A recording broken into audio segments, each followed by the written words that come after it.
Right. There we go. And we are live. That was weird. I don't know what that was about.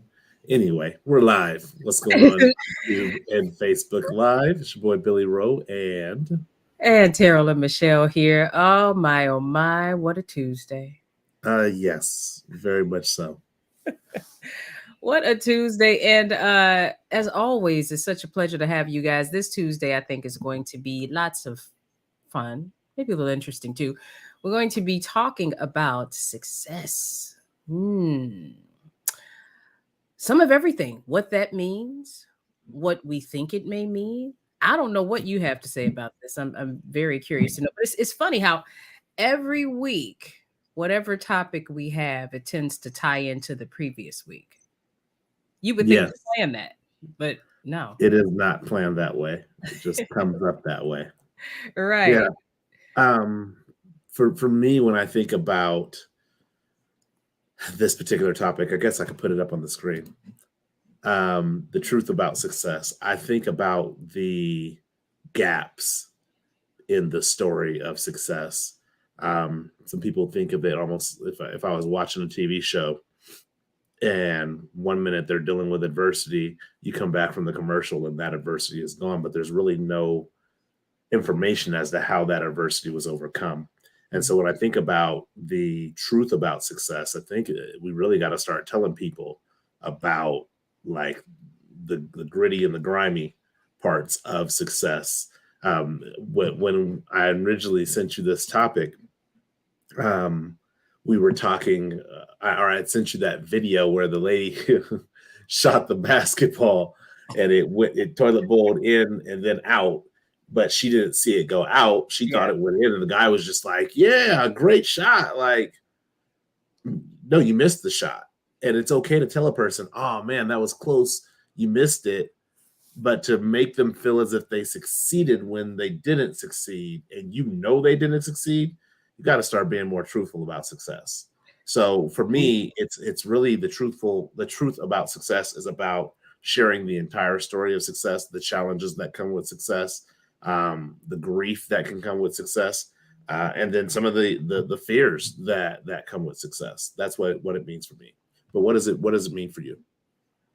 I definitely agree with everything that you said. I would add to that the fact that success, the image of it, is not one size fits all. I think you have a whole lot of people who are chasing one idea or one idealism, a total picture of success, and understanding that um, success is just as unique as the individual. It's not just something that you see and that everybody can have exactly the way that they see. I think it's important to, when I think of success, thinking about that uniqueness and how to define what is successful for you. Are what is your idea of success something that's realistic for you, what your skill set is, what your capabilities may be? Some people want one thing but don't understand, to your point, what all goes with it. So I think really doing a self assessment and really digging into what that would look like for you and what you're actually willing to put into it. Mm, Because a lot of people want something, but then what it would take to get that exact thing that they want, they're not so much, they're not willing to do it. Then you get back to like we had a conversation. I don't even remember what it was about, but when I told you about people painting the bottoms of shoes red, right. so then you get into those types of situations where, okay, this is what I want success to be for me, but really it's not attainable. That's why I'm painting the bottom of shoes red. Because if it were, then you just be able to get the red bottoms. But I think that's it. I think that realistic expectations of what success is, and being okay with what your actual success in your life would be, as opposed to spending all of this time in life on this hamster wheel chasing something that's not necessarily a reality for you for whatever the reason may be. Mm. Yeah, no, that I 100% agree with. It's wanting the outcome, but not wanting to put the work in to get the outcome. Mm-hmm. Um, when I when I when I'm when I'm dealing with either coaching or even when I'm like creating Wednesday words, I'm always kind of conflicted with information. I guess, well, conflicted with information Hmm. on sometimes not being where I want to be at and feeling like I'm inadequate to be the presenter of the solution for something that I'm still struggling with. But it does come down to what you're saying as far as I know with myself, I'm willing to do the work. Hmm. I'm willing to put in the effort. And so, though I may get it wrong today, I may get it wrong tomorrow, I know that I'm at least going to continue to put forth that effort Hmm. to try to get to the place of success where the things that I am teaching or the things that I am sharing, um, they become um, they become organic for me.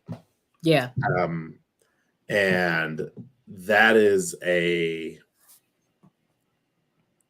that's a challenge sometimes because Hmm. when you're not, we'll go back to painting the bottom of shoes. When you're painting the bottom of shoes red, um, and that is your end all be all, well, I'm just going to paint them red and fake it until I make it. I always say you can fake it, but faking it is not going to drive the actions that cause you to make it. Exactly. And I always say, why fake it until you make it when you could be it and live free in it? And I think that Mhm. the it, be it and live free in it. I think that what's sad is that I see a whole lot of people who see just one thing as success. And success looks so many different ways for so many different people. I think that hey Will, how you doing? I think that one of the things that really drives that to home for me is if you think about the world of hip hop, there are mainstream hip hoppers that we see, we know, we see them on shows wherever they are, whatever. We see them and know them. But there's another sect of hip hoppers who are extremely successful. They have their tribes of people that know them. I mean, they literally make a living off just their music, although some people might not know who the heck they are. But that Right. doesn't stop them from making music. They still have a love for hip hop. I love going different places and going to the underground spots and seeing these people where in certain states, I mean, that's, oh, he been doing stuff 20, 30 years, but somebody else may not have heard of him. But that doesn't mean that they're not successful because they love the music, because they love their craft as MCs, because they love what they're doing. They never stopped. And success for them is having a tribe of people that listen to their music to get to a space where my music is a consistent stream of income, even if it's not their only income. Some of them, many of them that I know, it is their only income. Right. So that's the thing. Is success for someone necessarily mainstream? I'm only successful if I'm mainstream, or is it something completely and totally different? And a lot of people that I know within music, with a lot of entrepreneurs, some people you would not know of or probably haven't heard of, but they're millionaires. So Mhm. I think that that's the thing, being realistic about what success would be. And when you're realistic about that within the realm of your skill set, what you're willing to do, what you're willing to learn, how much you're willing to actually put in when it comes to that sweat equity, you know? And Right. so I think that having those real conversations, not that superficial stuff, some real I was just talking to a gentleman last night, and we happened to get on the thing where he let me know that he was doing some dating. He had been his wife passed away. It's been 3 years now, and he was back out on the dating scene. And I was like, "Ooh, do tell me how that's going." He said, "You know what?" Because he's in Atlanta. He says, "You know what?" He said, "The hardest thing about dating is everybody that you meet looks like they're trying to mimic a love and hip hop lifestyle." He said Mm. it's so clear that that's not who they are, but in their head, this is how they should move and look and be in their life. And he said it's so frustrating because it's like everybody is on a set and it's a play, and they're just showing up playing whatever character they are. And I kind of laughed at that because I was like, wow, is it really like that? Is that, and not just in dating, in people within their lives, living out something that they imagine and would like to be, but that's not exactly where they are now. Are you, if you're doing that, are you really present in where your life is now. Because if that's a goal, if that's something that you want to do, fine, but you still have to be present in the now in order to be able to put together the steps and to have this thing, this machine in your life going to get you to that space. Do you even know what it would take to get you to that space? And so that's one of those types of things that has been a topic of conversation lately in my sphere. Yeah, that goes back to the conversation we had about the representative.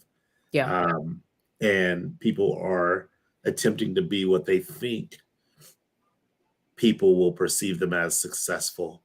Mm-hmm. I just this Mm. past weekend um, had walked into a room and was introducing myself to somebody, and they were like, "Oh, you're the real estate investor," and I was like, "What?"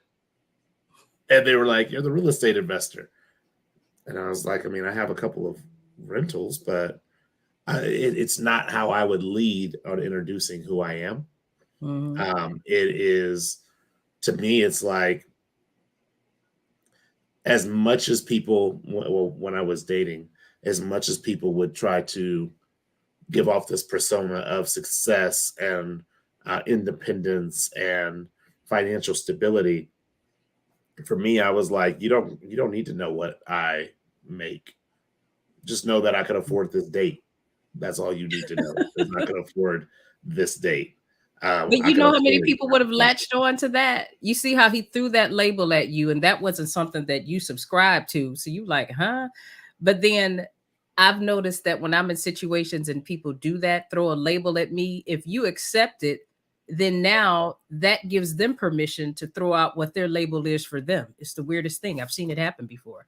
I don't accept Mhm. labels that don't, but some people um think that there's power in certain labels, that type of stuff. I kind of think of this, probably the weirdest example ever, but I kind of think of it as a voodoo. If you believe in it, it's real. Hey, I don't, but some people really are into labels and titles, and instead of you just being somebody, you live in your life, you got a couple properties. That's different than being a real estate investor. That's something completely and totally.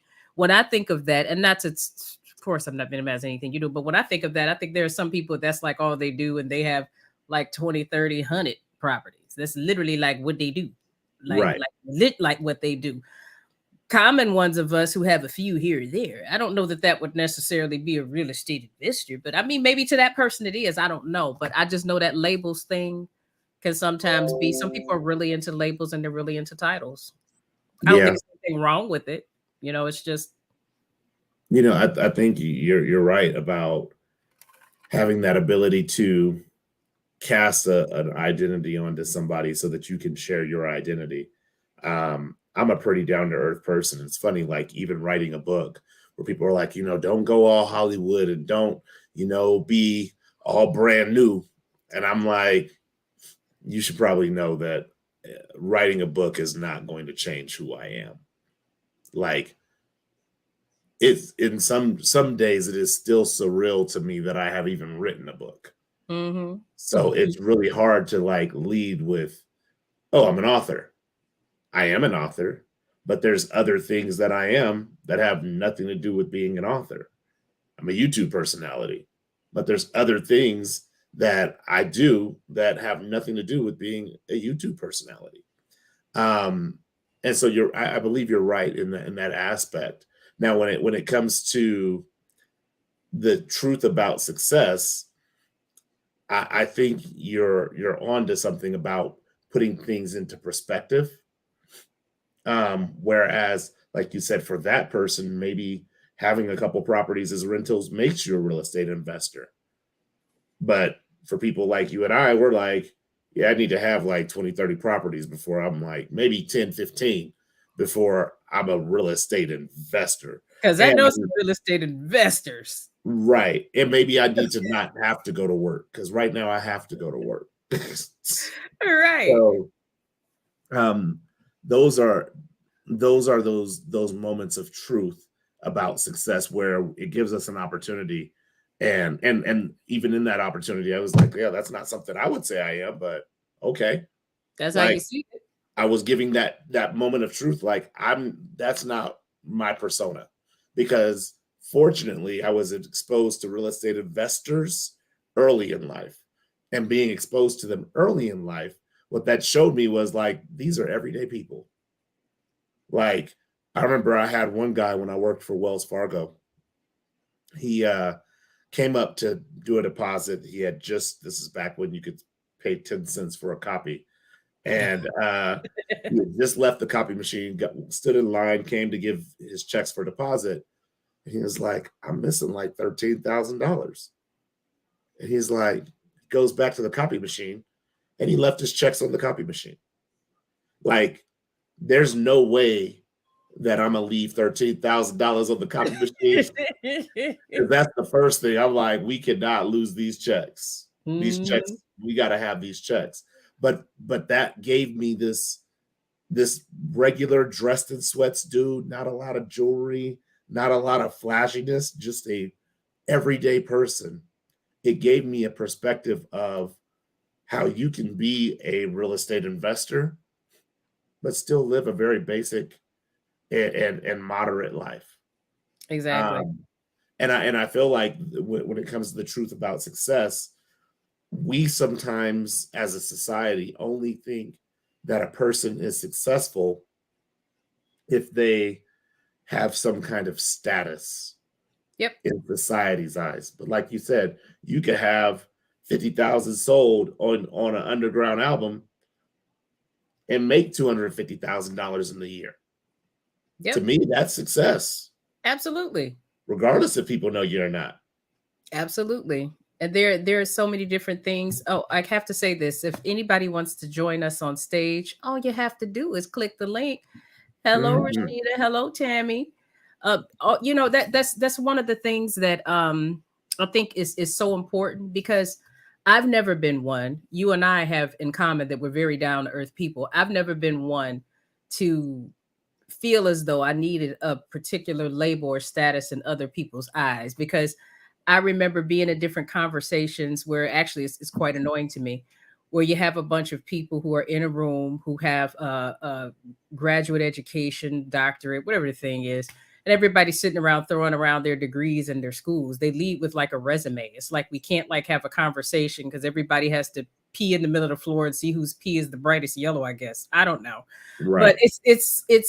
it was so annoying to me to be in situations where that would happen. But at the end of the day, it's good to be comfortable in your own skin and who you are because lots of people have worked with me for many, many years and didn't know I had a graduate education. You know why? Because it wasn't relevant to the setting that we were in.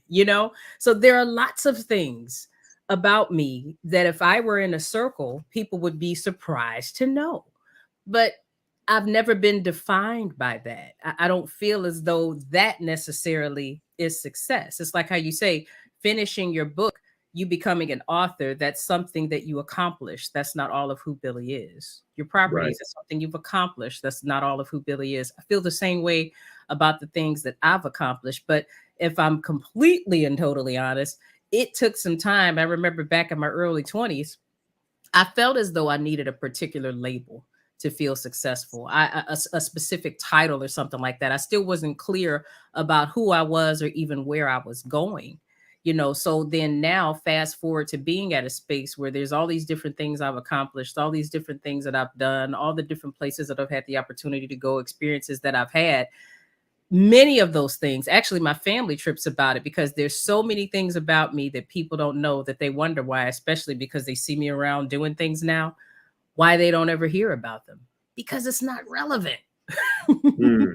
Once people know, then what?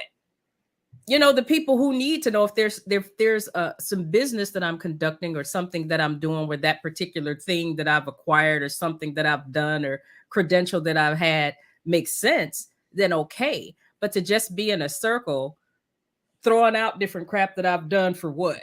It just makes no Right. sense. So the identity piece, when we're talking about success and realistically, what success is for the individual, I think is so important to be clear about who you are and to be proud of what uniquely makes you different. Because I think a whole lot of people allow the opinions of others to make it as to where let me say that differently. The opinions of others sometimes can make people have special, unique things about them, but because they're not in alignment with what they're used to seeing or something that someone else might feel like is valuable, they'll either keep it to themselves or suppress it and don't use it all together.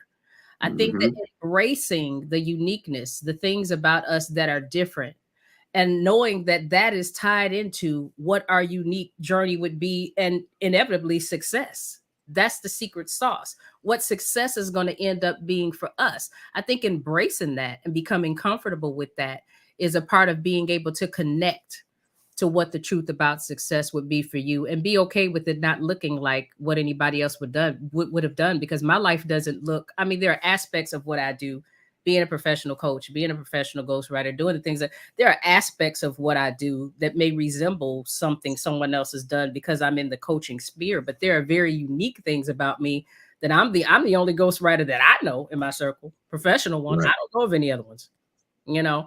But embracing some of those things and finding a way to connect those things into your life, and having the courage to really follow it and see what it would become, I think that it'll actually in the end unravel what success is for the individual. Yeah. It's funny because when you talk about really, there's only one way to put it, the pissing match individuals, for me, those are not types of people I want to be around. Mhm. I am not in competition with my peers. Right. Um, and it goes back to that in the book where I talk about your personal broadcast. When you are broadcasting a concept or an idea or an identity of who you think people want you to be, that's not really who you are, people pick up on that. Oh And yeah. people will quickly disassociate themselves from you because of that. I remember even when we were traveling for uh, my birthday and being very particular on who I wanted to attend. Now, don't get me wrong, there were other people that I wanted to attend, but there were some people that I was very certain that I didn't want to attend, Hmm. because I didn't want that weekend to be about, well, what do you do? Well, what do you do? And I do this, and I'm Yeah. successful in this, and I Ah, got this, and I have that. I just wanted to relax. I can't stand that. And so when it comes to the truth about success, is success speaks for itself. It does not need attention directed to it. Absolutely. Um, because when you do the things that drive success in your life, those results are seen naturally by the outside world. Um, Yep. Even going back to like owning real estate, where my goal in owning real estate is not to tell people that I own real estate. I'm actually okay with people not knowing that I own real estate. Um, my goal is to set up my retirement future. And so if in the future I meet my goal and can retire and don't have to worry about income, don't have to worry about going and getting another job, that result speaks for itself. But if divert energy into trying to highlight that result, then what happens is I spend more time trying to look like a real estate investor than actually investing in real estate. Exactly. I agree with that. And I think that I think too that when you talked about, basically what I heard is planting those seeds and eventually it's going to be time to harvest. You know, it reminds me of the old saying, real bad boys move in silence. You know, there's nothing Yeah. to talk about. There's nothing to talk about because you're just being about it. Then again, too, I want to add this point in as well, because you know both of us are believers. You know, I think that one of the things we have to be careful of, those of us who believe in something greater than ourselves, one of the things we have to be aware of is how we can become distracted by things at the end of the day really don't mean anything. I'm not Yeah. saying, and let's be clear, I'm not saying that we shouldn't have goals. We shouldn't want to build a legacy. We shouldn't want to experience whatever we define success to be for ourselves in this world. Of course, we should. You know, we should definitely be out here in this world with our gifts and our talents. And I mean, just shining the light. I mean, living this life. We should definitely be doing that. So don't understand that what I'm about to say next does not mean that I'm saying that I don't believe in that. But I'm saying too that there's a hierarchy to everything. Priorities, you know, what are the priorities? And if money and things and the appearance of success is in your top three, I think you're doing it wrong. I think that the top three should include God, your family, and then especially if you have a spouse or something, like those things should be at the core. And then the other things, they kind of come with life. They just kind of come with doing what you're doing. I know that some people making money and all of that is number one. And I guess, but if that's priority and that's at the forefront of everything that you do, are you really connected to the things that really matter? And the things that really matter have nothing to do with things that with tangibles, you know what I'm saying? It has nothing to do with that. So when you look at this world and how the top two things that I see pushing everything is sex and money. Those are Right. the two things that push everything, the two things that actually mean the least, Yeah. our time here, you know. And so I think that for believers, it's okay to have your goals and all of that, but when your priorities are in order, becoming connected to who you are, your identity goes hand in hand with having who you are in God first. If you have that space in check, then what you accomplish, what titles, labels you have on yourself, or people may put on you, those things even you can kind of take with a grain of salt. You know, those things are not going to make and break you. You know, there's so many people out there, a lot of different people that I'm connected to, I've seen, who push to have this idealism of success, and then when they get there, it's the most miserable space they've ever been in their life, even though they have all of the tangible stuff that they said that they want. They're traveling all the time, they're going here, they have all these different things going on, and from the outside you would say, what is that person depressed about? What are they could just, you depressed girl, go get on the plane and go such and such. That's because all of the things and all of the labels and all of that stuff is superficial. There's still an emptiness that's there that can't be filled with those things. And so I Right. think that we have a tendency to want what it is that we don't have without a true understanding of what it really means to have certain things. If you don't have a foundation in your identity and who you are in God, all of that stuff means nothing if you Right. don't have that. And so I think when you have those priorities in order, then you can get to a space where as you start to accomplish the things that you want to accomplish, you're building within yourself. And then that way you do have some peace, because the peace is not coming from the different things that you achieve or the things that you acquire. The peace is coming from a connection to who you are in spirit, who you are in God. And as you plant those seeds, when that fruit starts, when you start to have the fruit come and then it's time to harvest, you're harvesting those things, but those things are actually on the outside of who you are. They're not actually something that you've used to try to fill holes for the inside of who you are. Right. If all of that makes sense. Oh. No, it does. Really quick, I want to bring in some things from the chat. Rashida says, right, I have had clients and worked with people in ministry, and it was a long time before I knew they were doctors or had master's degrees, or other titles. We stick to what's relevant to the situation. Absolutely. Absolutely. And then I just putting this on here so that we know next week she's coming on live, holding her, holding her accountable. We're Holding her holding her accountable. accountable. We're gonna looking for you, Rashida. We're gonna be looking for you. Um, she said that is a situation that can be stressful and full of anxiety, trying to stay, quote unquote, the one on top. I don't have the time or energy. Yeah, Absolutely. I don't either. I can't look, you can have a top. Soto says we need to grow together, not be in competition with each other. Yep. Yes. And that is what my friendships and my relationships are about. We push each other to grow, but Yep. we're not stepping on each other's throats to get to the top. Mm-mm. I And always said, oh no, go ahead. I'm sorry. oh, and then one more that I had here. People like to impress people that they don't even like. Oh, That's that's a good hard. energy. That is, Oh, that is so true. That that's is a so whole topic in and of that's itself.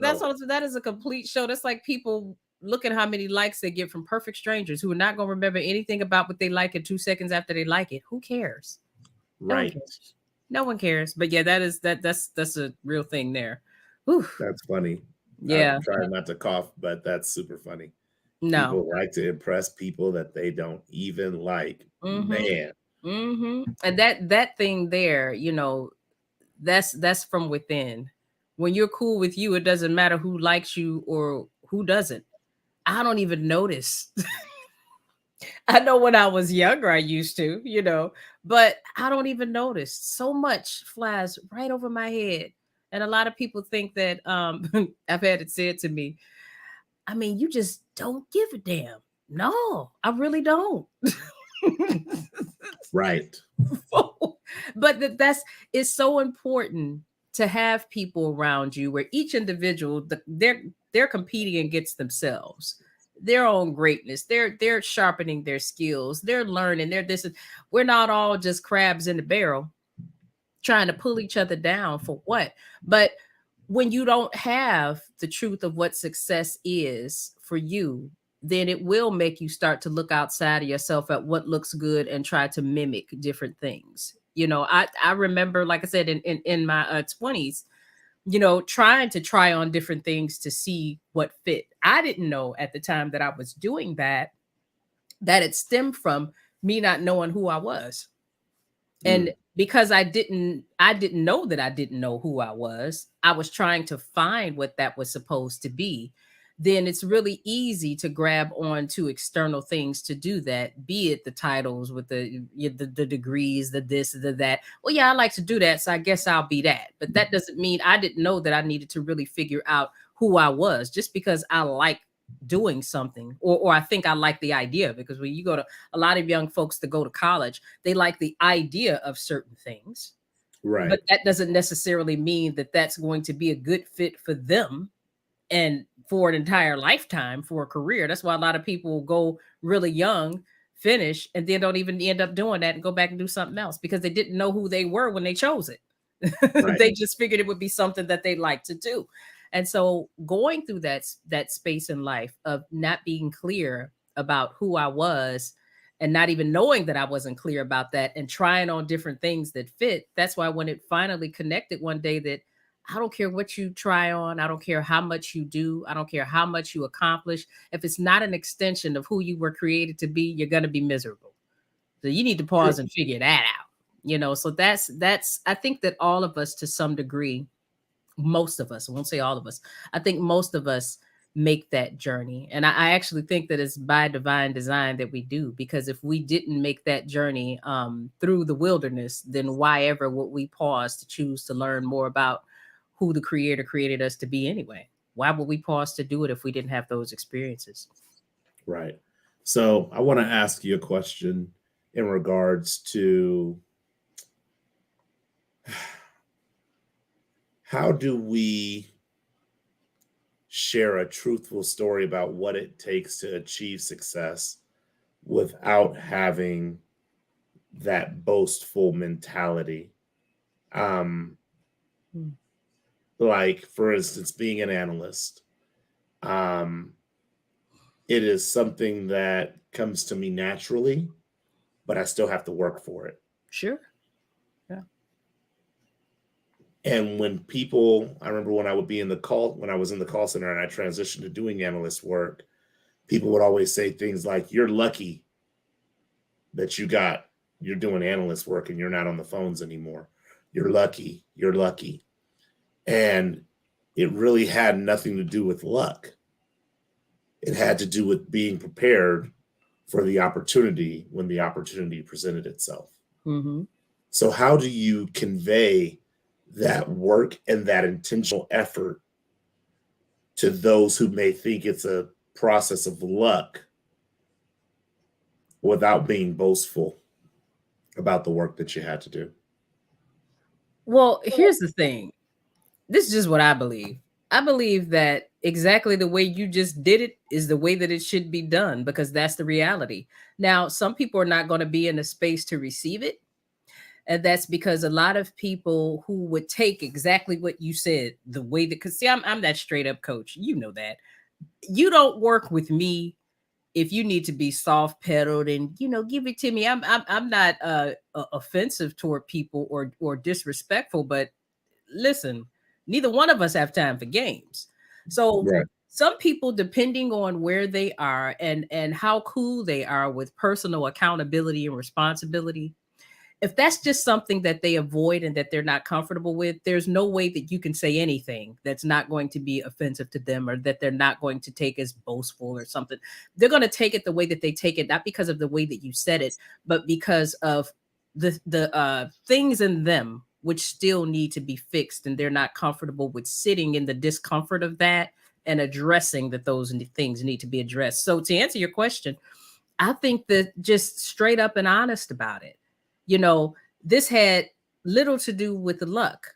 I decided that this was a space that I wanted to be in. I went and told somebody, hey, this is the space that I want to be in. What do I need to do to be considered?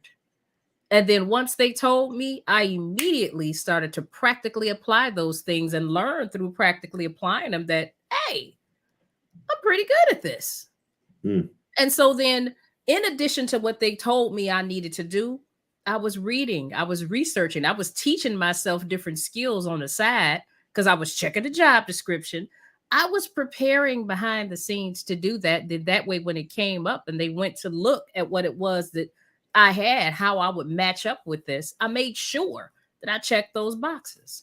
Exactly the way you did it is exactly the way that it should be done. Because I feel like if you sugarcoating and, like my grandmother used to say, pussyfooting around, trying to be careful with what you say, then people may end up not getting the meat of what they need to hear.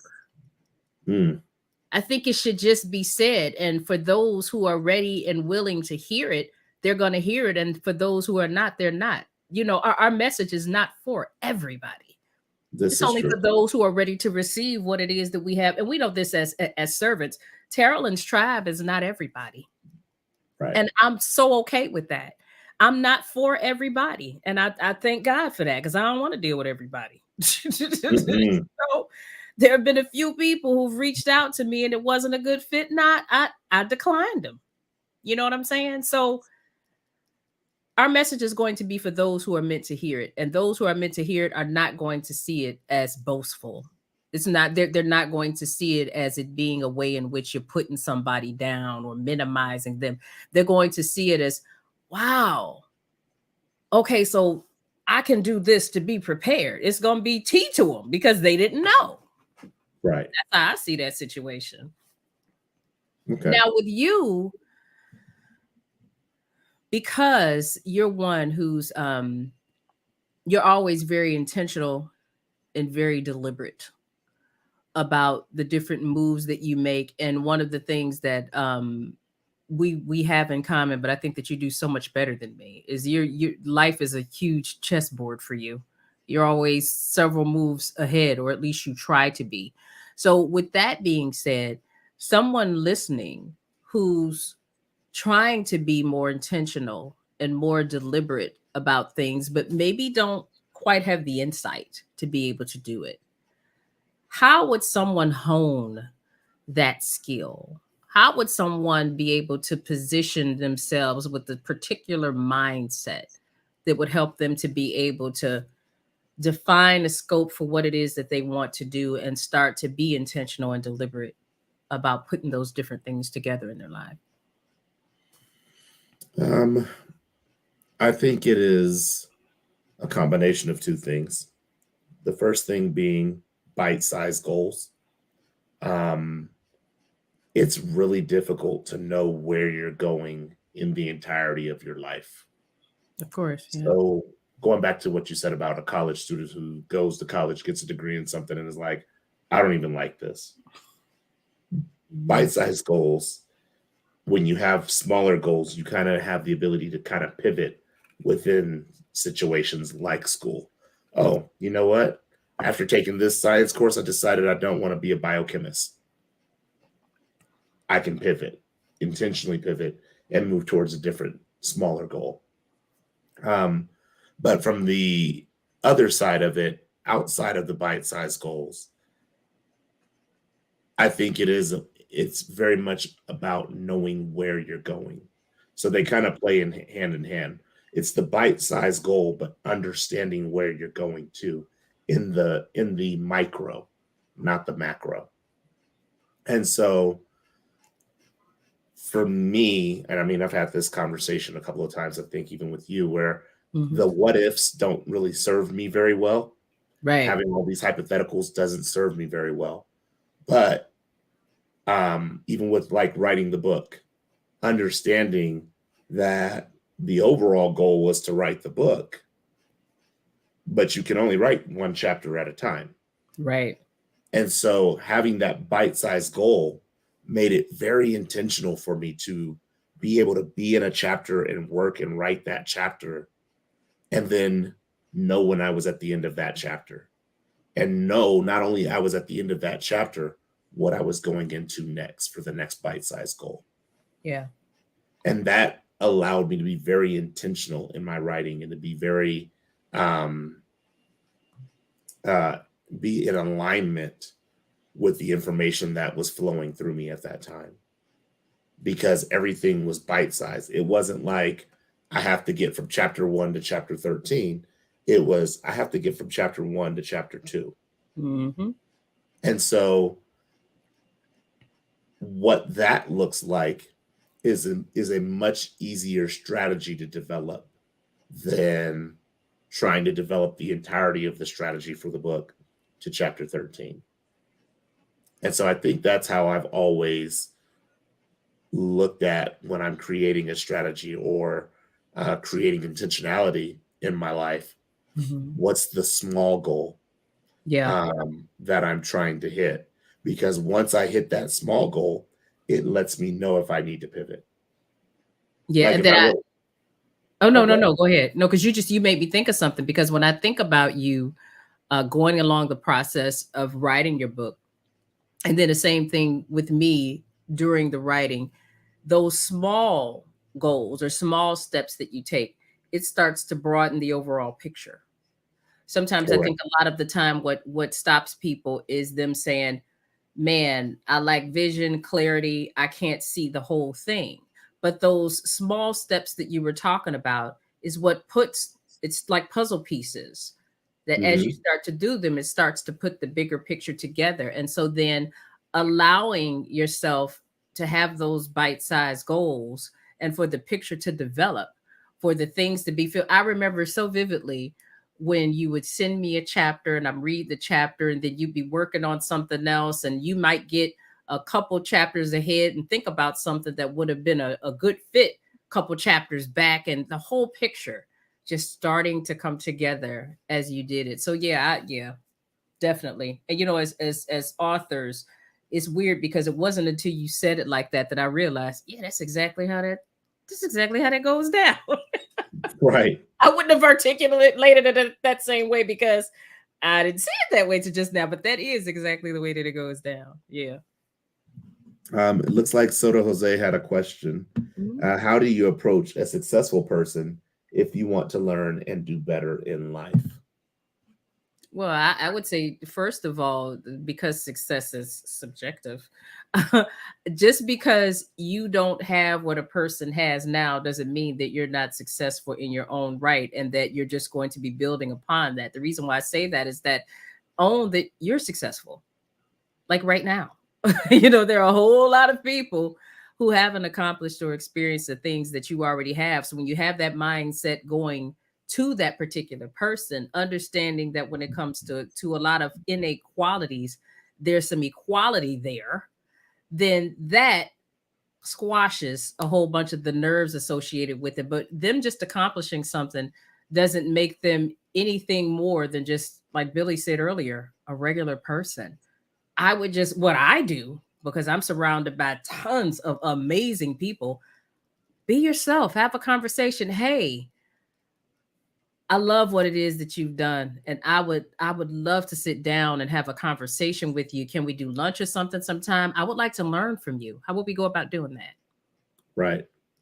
That's what I do. And it's worked every single time. And then again, too, another thing I want to say about that is when you're approaching people who basically go out and get theirs, the first thing they want to look at is what are you doing? Because there are a whole lot of people who are not doing much, but they want to pick brains for information. And to a lot of people who are out there doing it and they're successful, that's quite annoying, especially if you're not a mentee. They feel like I'm hitting the ground pounding. Somebody's coming to me that I'm gonna take my time and talk to. I want to see what you're doing. Are Right. you doing something? So if you're not in a space where you actually have something that you're doing and making movement in what you're doing, I think that you should probably get to that space first.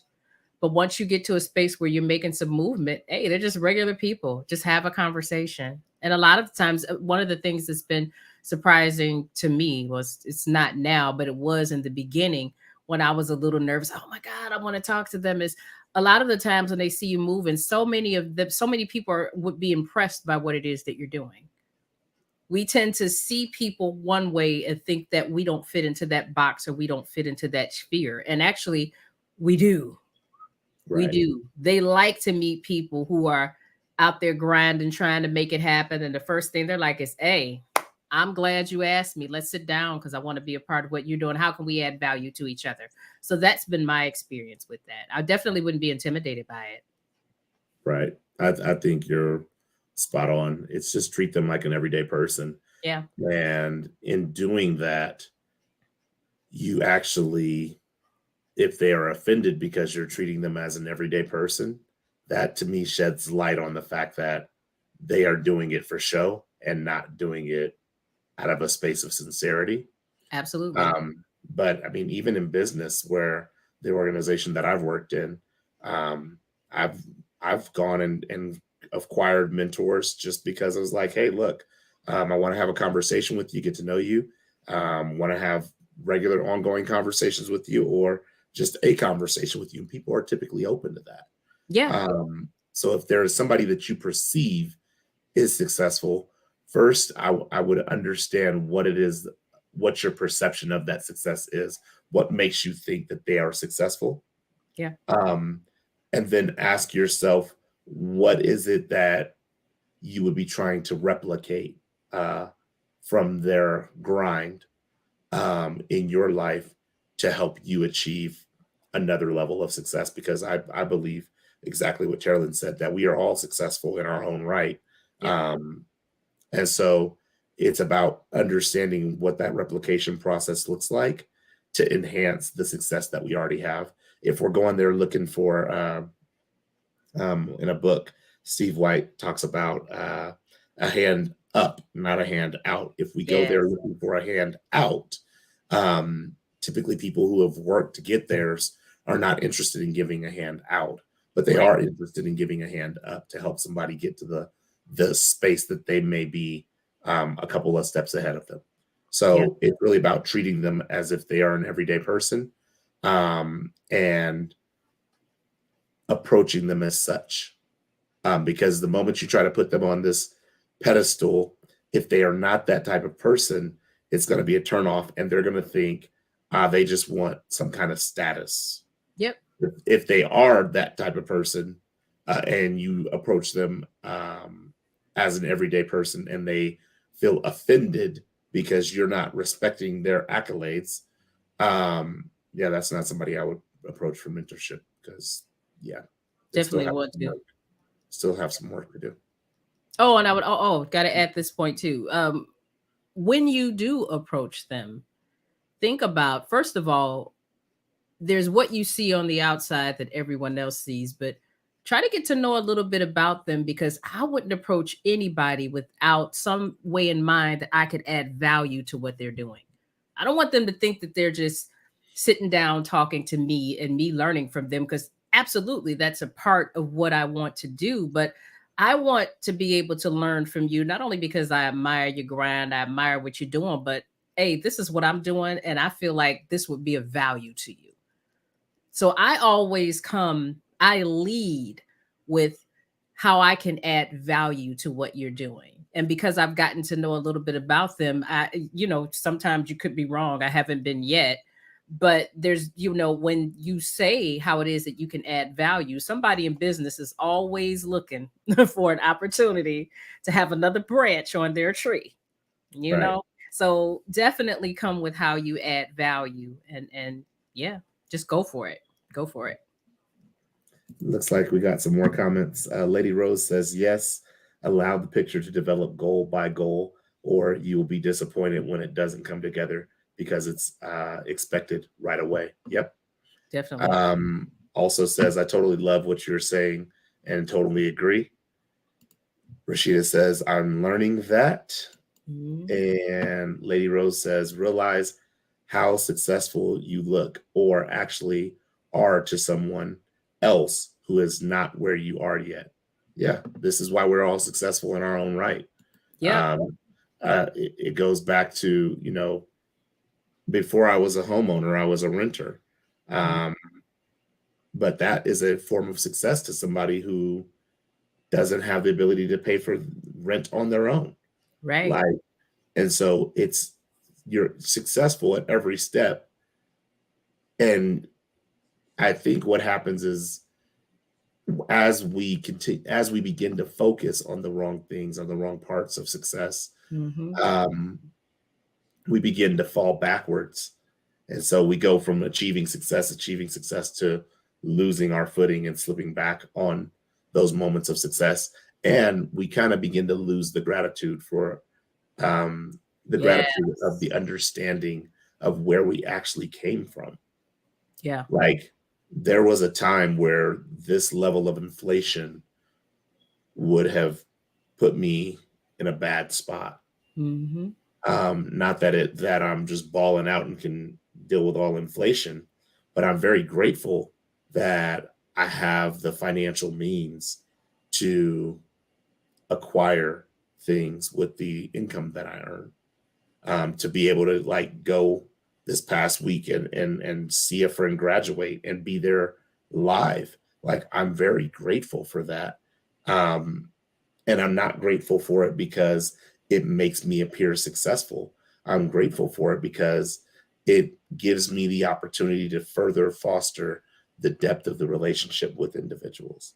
Mhm. Um, and so definitely understanding that success that you have right now, um, I guess I would say is quantifiable Mhm. in the regard to where you came from. Well, so And too. so, oh, go ahead. Oh, no, no, because you. No, I'm sorry, I didn't mean to interrupt you. Go ahead. No, I'm okay with you interrupting.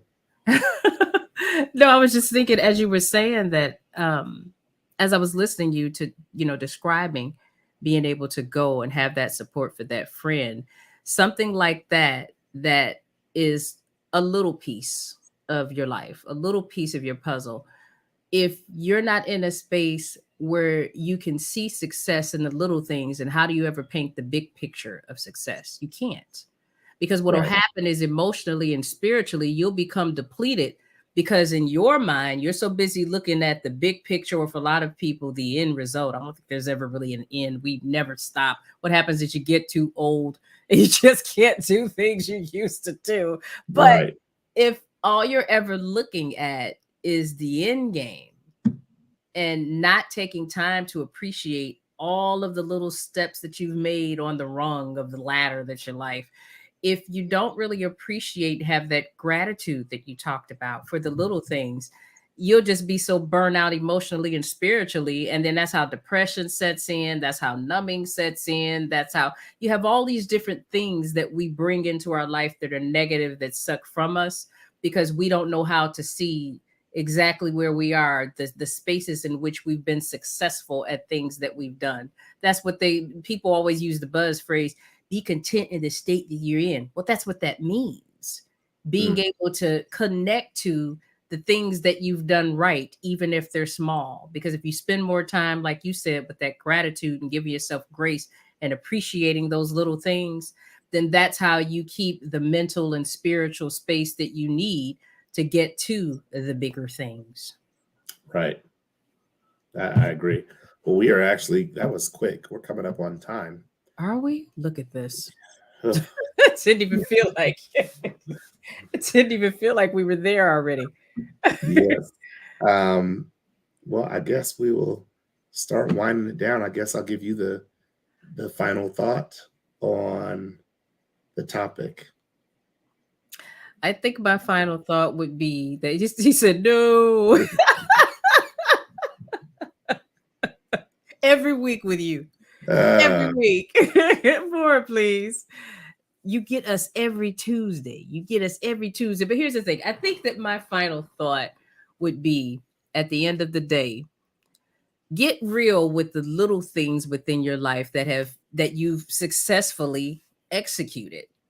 And when I say the littlest things, here's what I would like for everybody to do that's watching this. Compile a list for yourself because I'm a visual person. It does me well to be able to see things. Sometimes we'll think that we're not successful and that what we're doing really doesn't matter because we're looking at the bigger picture, right? Make a list of all of the little things that you've done successfully. In fact, even if you wouldn't attach success to them, make a list of the things that are going good in your life. Now, I ain't talking about, you may say, well, like somebody like Billy, you said, I was able to pay my rent. Somebody would say, but all I have is oodles and noodles. We ain't talking about that. You still have oodles and noodles. So you successfully have some food in your right, house. There's some people who actually have to go find a truck to get food from, or they have to go to the pantry to get food. No, you right. actually have oodles and noodles in your house. So you have been successful at having some food in your house. But start to look at the things around you that you have differently. Label those things successes and start to give yourself a pat on the back for that because I don't care, what it is that you're going through. There's always somebody who wish that they had the little bit that you look over and you Right. don't feel is anything. So start to give yourself credit for the things that you've gotten because until you're able to find happiness in those successes, see them as successes, it's going to be damn hard to get to the bigger picture that you're looking for. Yeah. I really don't have anything else to add to that because that feels like a good space to end. Um, I guess I'll do the closeout. No, I'll let you do the closeout. We'll let you do the closeout. Well, listen, y'all already know that every Tuesday you get us here live, and you can always join us. So every Tuesday at it's 4 for you on Pacific, Hmm. 7 for me. And also you don't have to worry about Billy going far because the Wednesday word is tomorrow. Yes. Ooh, Every week you get to get the Wednesday word. That's going to be 6:30 Pacific Standard Time. You definitely want to get that word. And if you haven't already, you have to subscribe to the First Row YouTube channel so that you can stay in the know with everything that's going on there. If you want to connect with me, that's easy to do. The Grind Define is my podcast. Always define your grind and never let the grind define you. Drops fresh episodes every Friday at 7 p.m. Eastern Standard Time. And also check me out, TaralynMichelle.com, so that you can get connected to spiritual mindset. A lot of what I talk about and share with you guys here is different ways of thinking and practically applying, clearing the clutter in your mind so that you can get connected to who you were created to be in God and live that light. I want to see the light shining bright. Blind me, y'all. Blind me. That's what I need for you to do. But that is, did I miss anything? Because sometimes I do. Did I get everything? Fire your job, hire your passion. See, uh, listen, you had me do it. You guys, you have to check out Billy's new book, national bestseller, first time out the gate. I'm so proud of my boo. Fire your job, hire your passion. You can get that at firstrow.com. And if you haven't already, go over there. You can download the first chapter. It's complimentary. I guarantee you, you're not going to be able to put the book down after you get that chapter. You know me, I like journaling. Billy has a journal, y'all, and the journal ain't no joke. It's not that little bitty rinky dink stuff you get with just some pictures and the little flowers and stuff on it and a couple. No, this journal is the real deal. So you guys, I'm not just saying that. Get that first chapter and you'll see that what I'm saying to you is the real deal. But we are out of time for this week. Sorry, Soto. Jose, sorry, we're out of time this week, but that's okay. We will see you guys next week. It's been a pleasure to have you here. I am Taralyn Michelle, and Billy, who is a man of few words this evening. Yeah. Yes. We're signing off until next week, you guys. Peace and abundant blessings. Peace.